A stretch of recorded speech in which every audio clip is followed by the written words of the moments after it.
Greetings, BookTube. Tonight I will be doing my comparison of Cloud Atlas and Cloud Cuckoo Land. Cloud Atlas by David Mitchell and Cloud Cuckoo Land by Anthony Doerr. I wish I had better editions of these books, but it is what it is. Anyway, first I will say what these two books have in common, and then I'll try to dig in a little bit into the plots of each story, of each book, and then I will talk about the differences and which book I prefer. Or actually, I'll tell you that right now. I cannot choose between these two. Both have their strengths and weaknesses.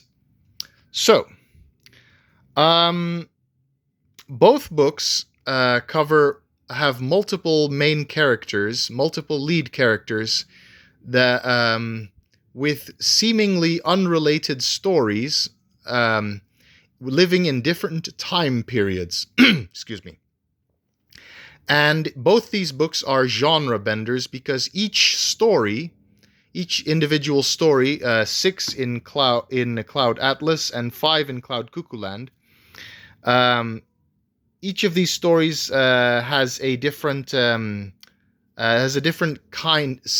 flavor of fiction. So science fiction or historical fiction, for instance, contemporary fiction, etc. So they have multiple genres. These are genre benders, as I would like to call them. So what are these books basically about? So I've excuse me. I've already explained what they have in common, but what is each one about? Cloud Atlas covers 6 seemingly unrelated stories that are interconnected, shall we say. The structure of this book has what we call a Russian doll structure. So 6 stories that are halfway interrupted, 6 long chapters that are like interrupted halfway, except for the 6th one, which is the only non-interrupted story. And then the stories conclude in the second half in reverse order. So it's like, so it starts chronologically and then it goes in reverse chronology. So, and then the 6 stories are related to each other. So then the following story, the characters in the main character from the next story is pondering the fate of the previous character because the narrative of the story was interrupted halfway, and then later on it's concluded in the other half of the book. Cloud Cuckoo Land, meanwhile, is a little bit more of a mess in terms of chronology. The story jumps backwards and forwards. It has 5 main characters with maybe a sixth story, which is a manuscript called Cloud Cuckoo Land, written supposedly during the Roman Empire by a real historical figure. I don't remember his name exactly, Antonius Diogenes. I could be wrong.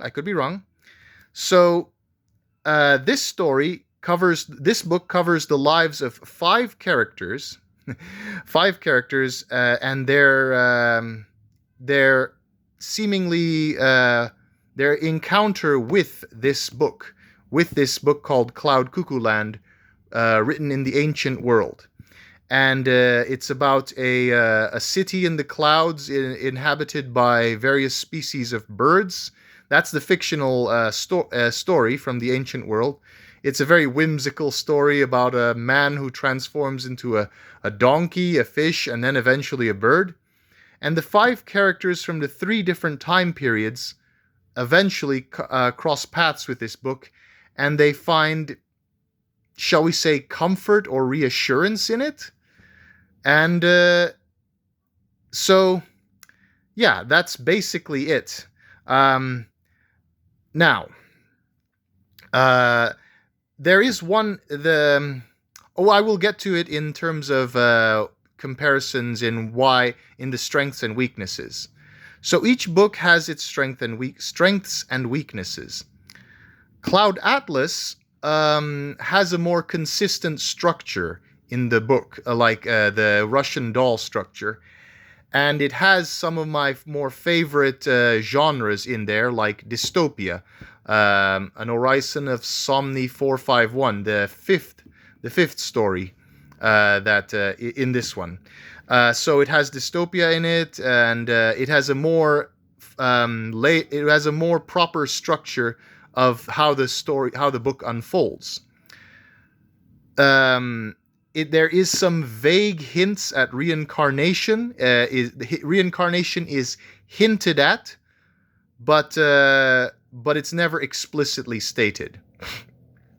Um, and and the various themes of the book. My theme was my takeaway from the overall theme of this book is keeping hope alive in periods of darkness.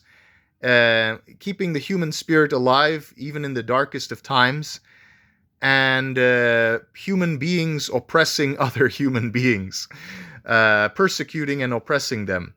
That's my takeaway. But the themes of this book, the author does not explicitly tell. It's up to for the reader to interpret what these 6 seemingly unrelated stories have in common.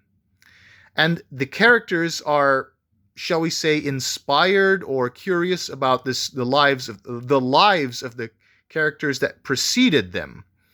Meanwhile, in this book, they're not so much inspired by the lives of the others, but by this one ancient tome that they cross paths with. So in this book, there is the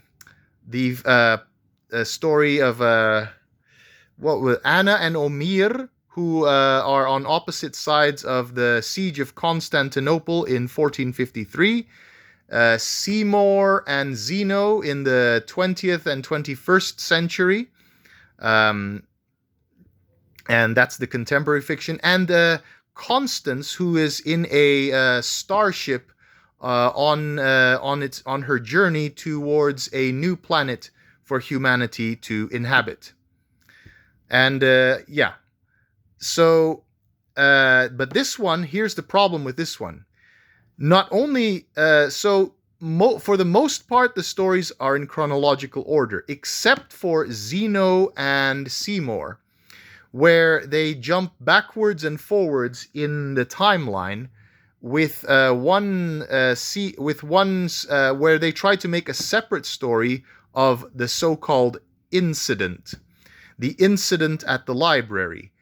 And they try to separate the story of the incident, and then the events leading up to the incident, and then the events after the incident. So they're trying to create, shall we say, like, if we include the fictional narrative, the fictional narrative of Cloud Cuckoo Land in there, so there are like 3 time periods, 1 fantasy story, and a pseudo 5th time period, which is the incident. So Seymour and Zeno are in two of the narratives, 2 of the stories in this book, supposedly, because the incident is this short chapters of the incident is peppered throughout the whole book, and so Zeno and Seymour's timeline jumps backwards and forwards. I didn't like that at all. So this book had a lot less structure compared to this one. However, this book has more of a consistent theme. So this book is like a love letter to librarians and the people who preserve history. And it is and then there's also environmental themes about climate change in there, very similar to what I read in what was it? The Ministry for the Future by Kim Stanley Robinson. It had those themes of climate change in there. And Seymour and some of the other characters are very lovable people. Omeir from 1453, from the Siege of Constantinople story, loves his oxen, loves his animals. Constance has a passion for botany, plants. My father has a passion for plants, not me. And Seymour falls on the autistic scale, autistic spectrum, and he is an environmental activist, and he eventually becomes an environmentalist terrorist as well. And meanwhile, Zeno is a what was it? He has a love of translating dead languages, ancient Greek, and Anna is someone who also loves storytelling and has a talent for embroidery. So people's love of life and the beautiful things in life is the main theme. And meanwhile, also the story of Cloud Cuckoo Land is like we dare to believe the impossible. So this book has has a much more clear-cut theme, while this one has less so. These 6 stories are seemingly unrelated, and it's more difficult to glean what these 6 stories have in common. But it's far more structured compared to Cloud Cuckoo Land. So there is its strengths and weaknesses. And Cloud Cuckoo Land has more characters that I can relate to, especially Seymour. So yeah, but Cloud Cuckoo Land does not have what you call it. Sorry, Cloud Atlas has one of my favorite genres, which is dystopia. Cloud Cuckoo Land, there's a hint of a post-apocalyptic world, but yeah, not really. Not really. It's Constance's story on the starship is mostly sci-fi, but friendly sci-fi. So yeah, there you go. I cannot pick a favorite between these two. I love them very much both, and both of them have cloud in the word cloud in the title. So I honestly believe that Anthony Doerr was somehow inspired by David Mitchell, because Cloud Atlas was published. What is wrong with my camera? Cloud Atlas was published in 2004, while Cloud Cuckoo Land was published in 2021. All right. Which one is your favorite? Thanks for listening in. Goodbye.